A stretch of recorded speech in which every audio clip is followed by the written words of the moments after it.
o vídeo já vai começar, mas antes, não se esqueça de se inscrever e ativar as notificações.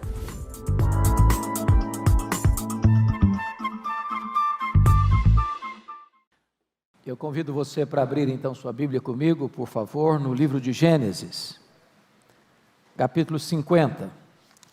Gênesis, capítulo 50.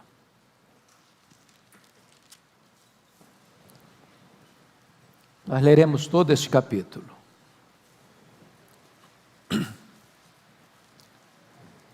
Gênesis 50, versos 1 a 26. Então José se lançou sobre o rosto de seu pai e chorou sobre ele e o beijou. Ordenou José a seus servos, aos que eram médicos, que embalsamassem a seu pai, e os médicos embalsamaram a Israel, gastando nisso 40 dias, pois assim se cumprem os dias do embalsamamento, e os egípcios o choraram 70 dias. Passados os dias de o chorarem, falou José à casa de Faraó: se agora achei mercê perante vós, rogo-vos que faleis aos ouvidos de Faraó, dizendo: meu pai me fez jurar, declarando: eis que eu morro, no meu sepulcro que abri para mim na terra de Canaã, ali me sepultarás. Agora, pois, deixa-se subir e sepultar meu pai, depois voltarei. Respondeu Faraó: sobe e sepulta o teu pai, como ele te fez jurar.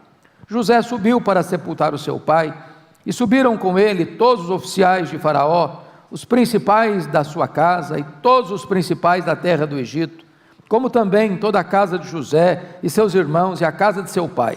Somente deixaram na terra de Gósen as crianças, os rebanhos e o gado. E subiram também com ele tanto carros como cavaleiros, e o cortejo foi grandíssimo. Chegando, pois, à eira de Atade, que está além do Jordão, fizeram ali grande e intensa lamentação. E José pranteou seu pai durante 7 dias. Tendo visto os moradores da terra, os cananeus, o luto na eira de Atade, disseram: grande pranto é este dos egípcios. E por isso se chamou aquele lugar de Abel-Mizraim, que está além do Jordão. Fizeram-lhe seus filhos como lhes havia ordenado. Levaram-no para a terra de Canaã e o sepultaram na caverna do campo de Macpela, que Abraão comprara com o campo por posse de sepultura a Efron o Eteu, fronteiro a Manre. Depois disso voltou José para o Egito, ele, seus irmãos e todos os que com ele subiram a sepultar seu pai. Vendo os irmãos de José que seu pai já era morto, disseram: é o caso de José nos perseguir e nos retribuir certamente o mal todo o que lhe fizemos. Portanto, mandaram dizer a José: teu pai ordenou antes de sua morte, dizendo: assim direis a José: perdoa, pois, a transgressão de teus irmãos e o seu pecado, porque te fizeram mal. Agora, pois, te rogamos que perdoes a transgressão dos servos do Deus de teu pai. José chorou enquanto lhe falavam. Depois vieram também seus irmãos, prostraram-se diante dele e disseram: eis-os aqui por teus servos. Respondeu-lhe José: não temais, acaso estou eu em lugar de Deus? Vós, na verdade, intentastes o mal contra mim, porém Deus o tornou em bem, para fazer, como vedes agora, que se conserve muita gente em vida. Não temais, pois eu vos sustentarei, a vós outros e a vossos filhos. Assim os consolou e lhes falou ao coração. José habitou no Egito, ele e a casa de seu pai, e viveu 110 anos. Viu José os filhos de Efraim até a 3ª geração. Também os filhos de Maquir, filho de Manassés, os quais José tomou sobre si, ou sobre os seus joelhos. Disse José a seus irmãos: eu morro, porém Deus certamente vos visitará, e vos fará subir desta terra, para a terra que jurou a Abraão, a Isaque e a Jacó.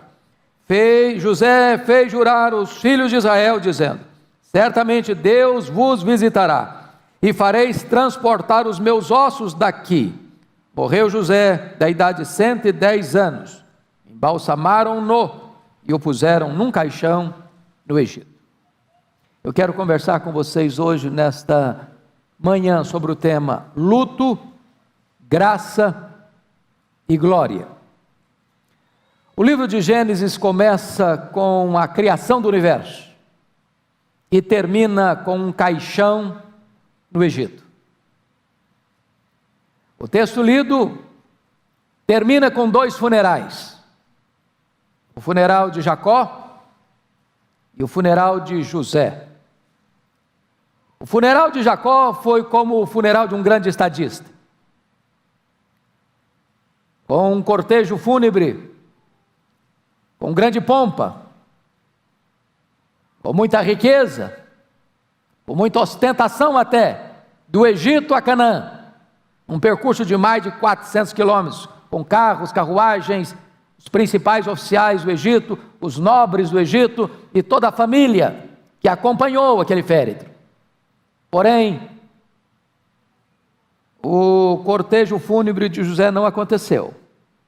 Ele morreu, foi embalsamado e o guardaram num caixão. Esse texto, portanto, trata desses 3 assuntos: luto, graça e glória. Luto por Jacó, graça aos filhos de Jacó e glória como a suprema aspiração da família de Jacó. Esse texto, meus irmãos, enseja-nos algumas lições que passo a considerar com vocês. O primeiro deles, tempo de chorar, versos 1 a 14.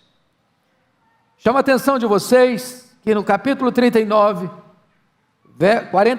verso 33, fala da morte de Jacó. Tendo Jacó acabado de dar determinações a seus filhos, recolheu os pés na cama e expirou, e foi reunido a seu povo. E o capítulo 50 abre com o choro de José.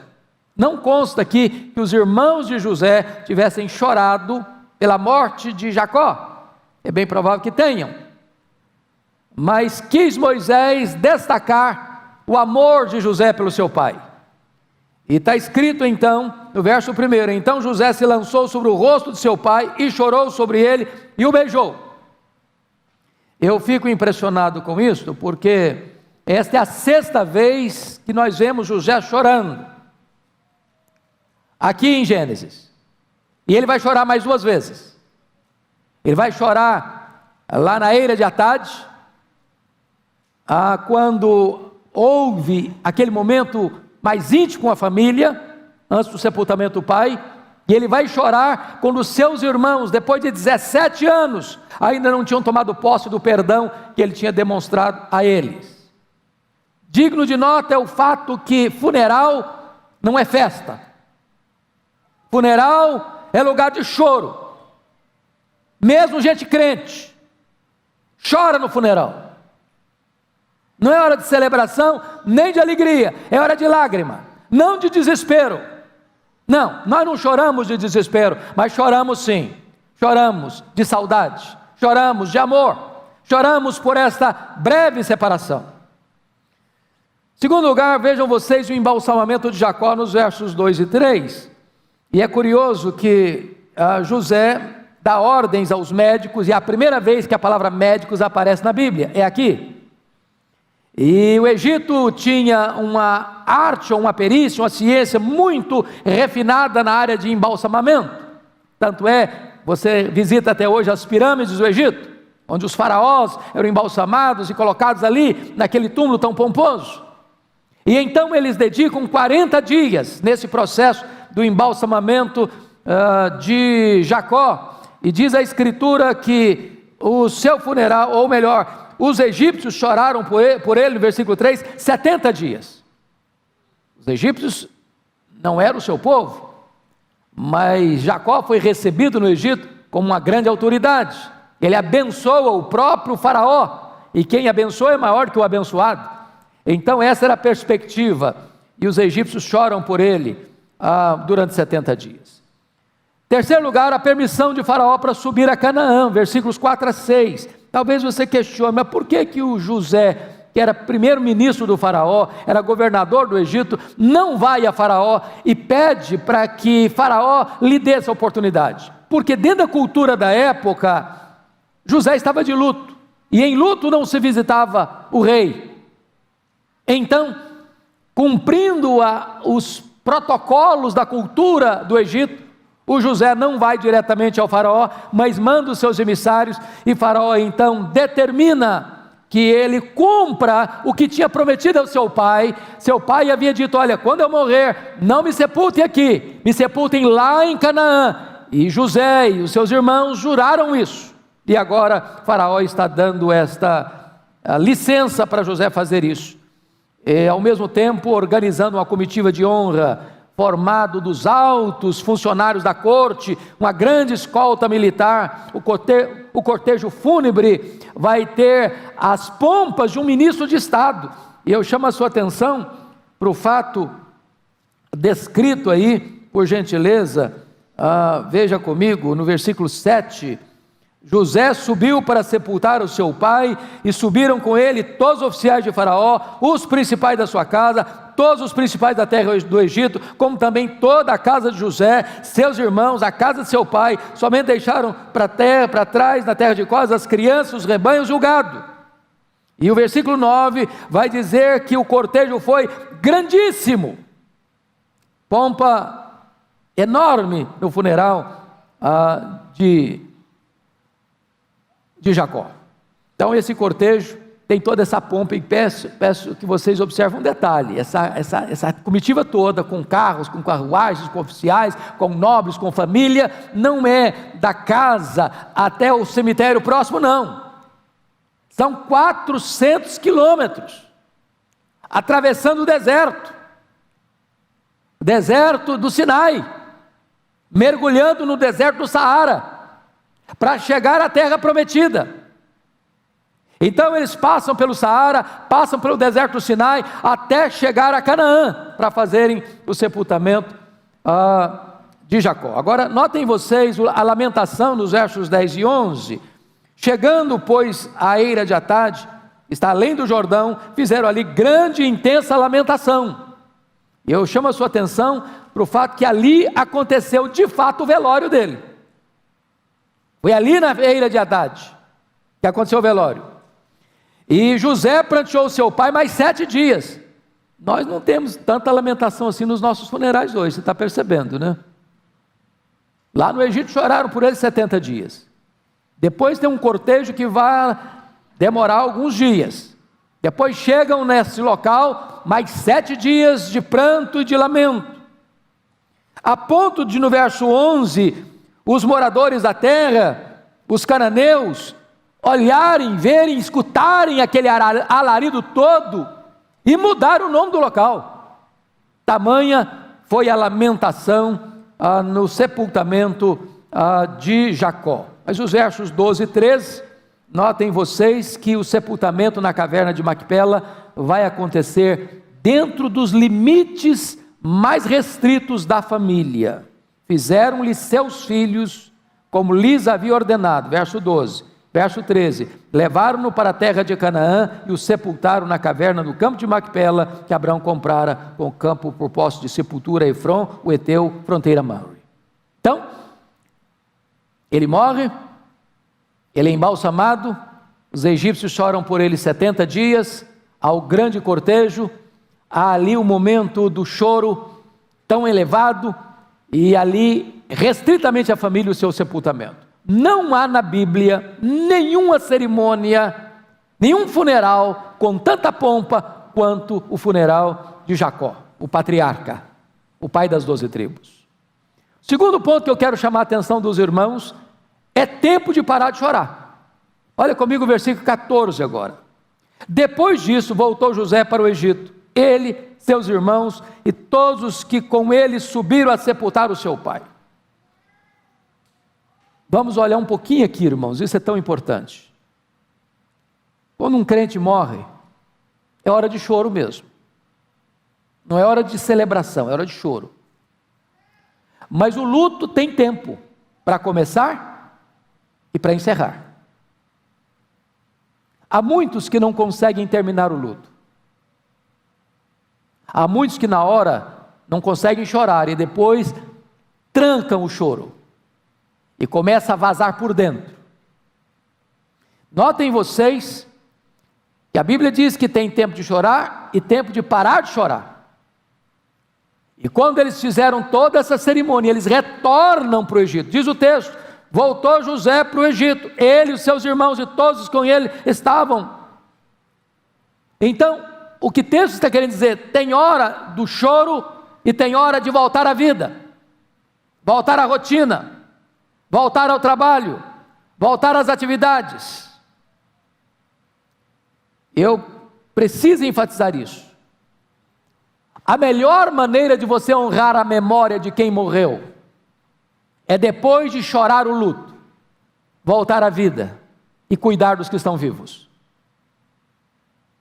Você não pode se enterrar com os mortos,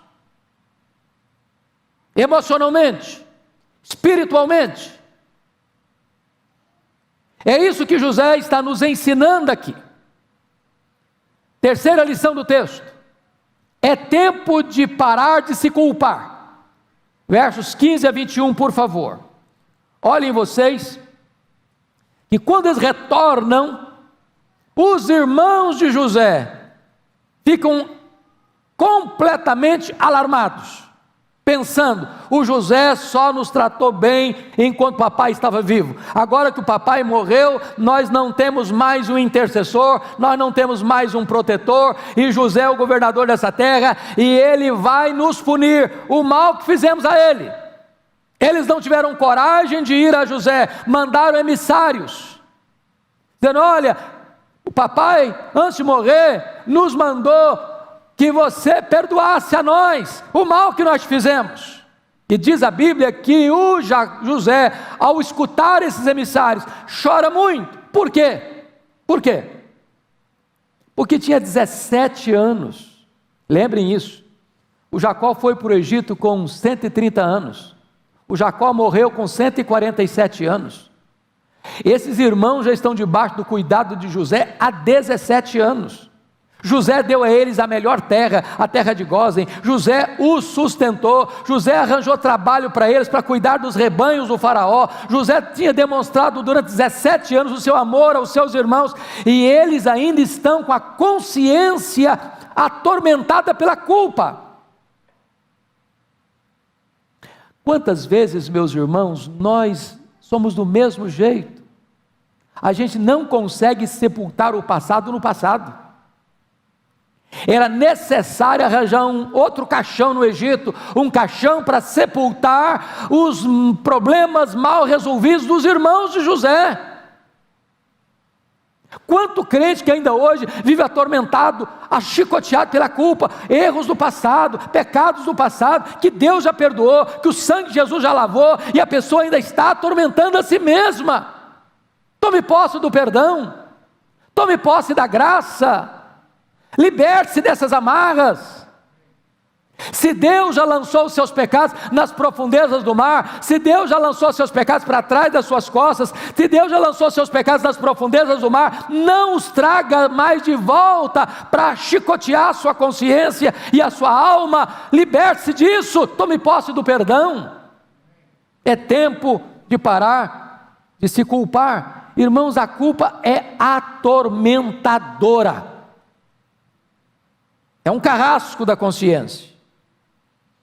Agora vejam vocês, que nos versos 16 e 17, eles estão pedindo formalmente o perdão. Aí vem o choro da tristeza, no versículo 17b, José chorou enquanto lhe falavam, e o José está chorando porque os irmãos viveram 17 anos, parece que não acreditando no amor de José, no cuidado de José. Quantas vezes nós também vivemos atormentados, quando Deus já nos deu prova do seu amor por nós. Mas vejam vocês o verso 18 comigo, porque no verso 18 os irmãos de José chegam para ele, agora eles mesmos vão, se oferecendo como escravos. Depois vieram também os seus irmãos, prostraram-se diante de José e disseram: eis-nos aqui por teus servos. Não, eles não são servos, eles são irmãos. Eles já receberam herança, eles já estão sendo cuidados, protegidos. Irmãos, quantas vezes o nosso problema não é a circunstância, é o sentimento. Lembra lá do salmo que o pastor leu hoje, Salmo 116? Quando chega no verso 7, ele diz assim: volta minha alma ao teu sossego, pois o Senhor tem sido generoso para contigo. Tem hora que você está desassossegado, tem hora que você está atormentado, tem hora que você está vivendo debaixo do chicote da culpa, tem hora que você está sendo vergastado pelo chicote das acusações que perturbam a sua alma, e Deus está dizendo: meu filho, para quê? Eu já demonstrei minha graça a você, eu já perdoei você, eu já limpei você com o sangue do meu filho, você não tem mais culpa, você já está justificado. Para que você está se atormentando de novo? Por que você quer se colocar debaixo do jugo de novo? Eu não chamo você mais de escravo, nem de servo, eu chamo você de amigo. Louvado seja Deus, irmãos, porque nós encontramos aqui a graça consoladora nos versos 19 e 21. Eu peço que você leia comigo em voz alta os versos 19 a 21. Vamos juntos? Respondeu-lhes José: não temais, acaso estou eu em lugar de Deus? Vós, na verdade, intentaste o mal contra mim, porém Deus o tornou em bem, para fazer, como vedes agora, se conserve muita gente em vida. Não temais, pois, eu vos sustentarei, a vós outros e a vossos filhos. Assim os consolou e lhes falou ao coração. Primeira coisa que eu destaco aqui, irmãos, é que o amor lança fora o medo. Não temais. Não temais. Segundo, a vingança é uma usurpação da autoridade divina. Não estou no lugar de Deus. Cuidado para você não ficar no lugar de Deus, sabia? Não deu troco não, não revide não. Se alguém fez o mal a você, ore por ele, perdoe a ele, abençoe a ele. Não tente pagar o mal com o mal, porque essa não é a sua missão. Vingança é atribuição de Deus. José entendeu isso. Terceiro, Deus transforma o supremo mal em supremo bem.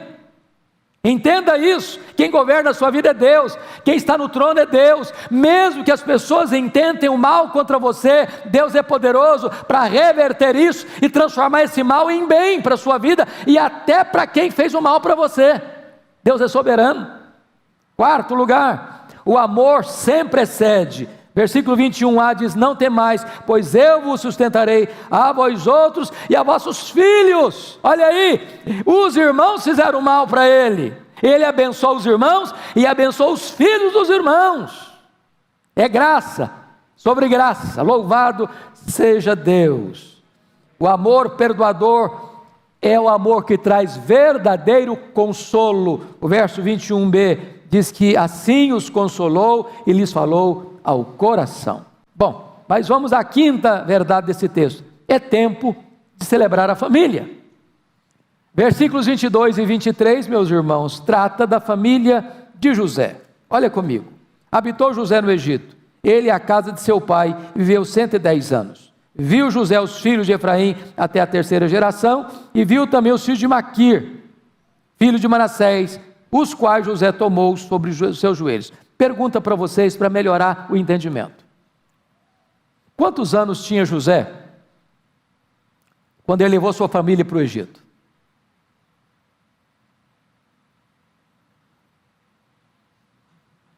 Ele tinha 39 anos.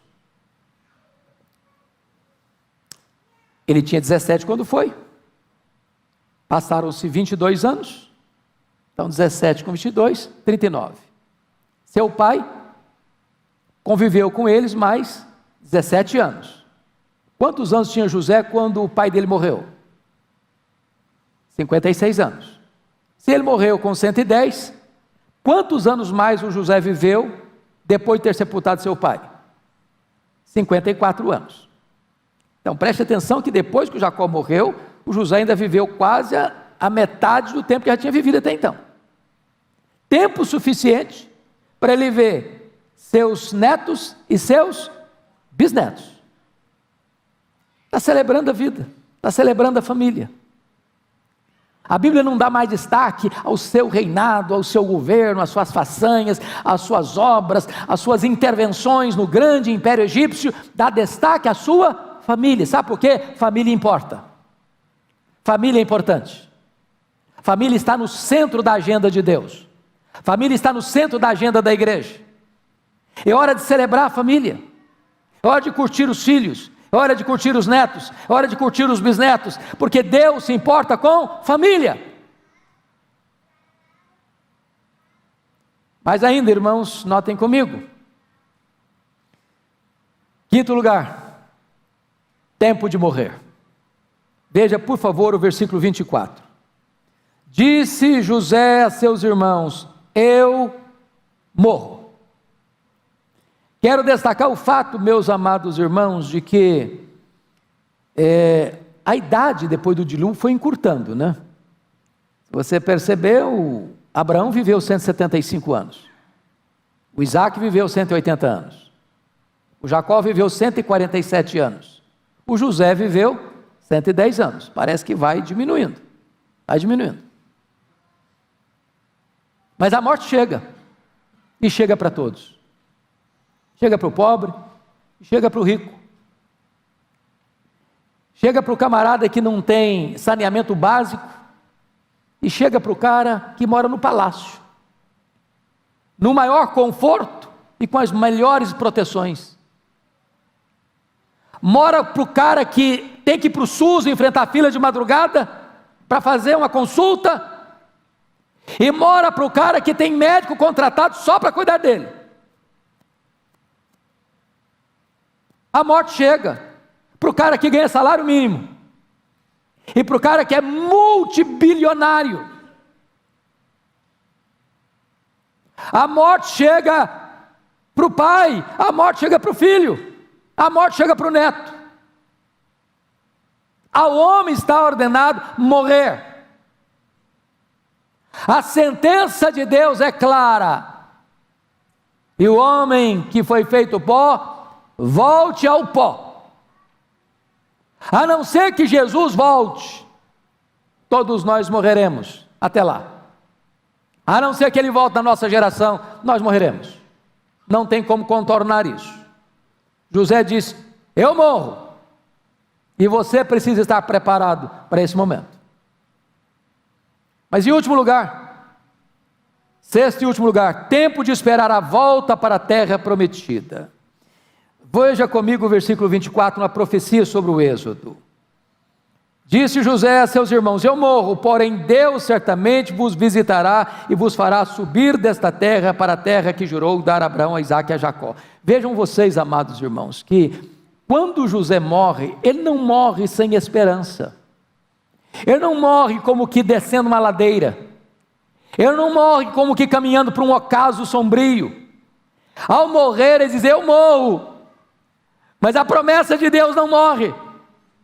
Eu morro, mas Deus está vivo e no controle. Eu morro, fecha as minhas cortinas, mas o projeto de Deus continua. As promessas de Deus não caducam. O que Deus prometeu a Abraão, Ele vai cumprir. O nosso povo não vai ficar para sempre no Egito. O nosso povo vai sair daqui, porque Deus tem uma promessa da terra prometida. Isso aponta para nós, irmãos, que nós não temos os nossos pés plantados aqui. Nós estamos aqui como peregrinos, como forasteiros. Nós estamos de passagem. Nós também caminhamos para Canaã celestial. É lá que é a nossa terra, é lá que é a nossa pátria, é lá que está a nossa herança. Mas notem vocês, uma incumbência aos seus irmãos. Versículo 25, fez José jurar aos filhos de Israel, dizendo: certamente Deus vos visitará, e fareis transportar os meus ossos daqui, assim como Jacó tinha pedido aos seus filhos, para não sepultá-lo no Egito, e sim em Canaã. Agora o José está pedindo outra coisa. Ele sabe que os seus irmãos não têm cancha, não têm autoridade, não tem a influência política que ele, para fazer o seu sepultamento lá na terra prometida. Impossível. Eles não tinham essa cancha. Então ele não está pedindo isso. Ele está pedindo: olha, eu quero que quando o êxodo acontecer, quando a hora de sair chegar, vocês transportem daqui os meus ossos. José era um gentio externamente, mas ele era um hebreu no coração. Você está no mundo, mas você não é do mundo. E é curioso que o texto termina no verso 26 assim: morreu José da idade de 110 anos, embalsamaram-no e o puseram num caixão no Egito. Preste atenção nisso. Sabe quanto tempo eles viveram mais ali? Praticamente quase mais 400 anos. Pelo menos uns 350. E sabe o que é que eu imagino? Que quando o povo estava sendo açoitado, trabalhando pesado, pisando barro, debaixo de chicote, eles olhavam para o caixão de José e aquilo era uma esperança para eles. O caixão de José apontava o seguinte: nós vamos sair daqui, nós vamos sair daqui, nós vamos sair daqui, aqui não é o nosso lugar, aqui estamos sofrendo, aqui estamos gemendo, aqui estamos debaixo do tacão cruel, mas nós vamos embora daqui. Sabe o que aconteceu? Quando Moisés, mais de 300 anos depois, vai libertar o povo, olha o que aconteceu, por favor, abra sua Bíblia aí comigo e eu termino agora. Êxodo 13, 19. Êxodo 13, 19. Pode ler alto comigo, vamos juntos? Também levou Moisés consigo os ossos de José. Não vou ler o final do versículo não, só isso. Preste atenção nisso. O caixão de José ficou ali como uma espécie de encorajamento. Nós vamos sair daqui. E no dia que saíram, Moisés não se esqueceu de levar consigo, nessa comitiva de 40 anos pelo deserto, os ossos de José, o caixão de José. Agora veja comigo, por favor, Josué 24, 32. 40 anos pelo deserto. 40 anos peregrinando, para lá, para cá, no deserto. O que vai acontecer? Josué 24, 32. Por favor, fique em pé, com a Bíblia aberta, e vamos ler juntos. Vamos juntos? Os ossos de José, que os filhos de Israel trouxeram do Egito, enterraram-nos em Siquém, naquela parte do campo que Jacó comprara aos filhos de Ramor, pai de Siquém, pois 100 peças de prata, e que veio a ser a herança dos filhos de José. Promessa feita, promessa cumprida. E quando Deus vai tratar da vida de fé de José, está lá em Hebreus 11, versículo 22. Isso é sublime.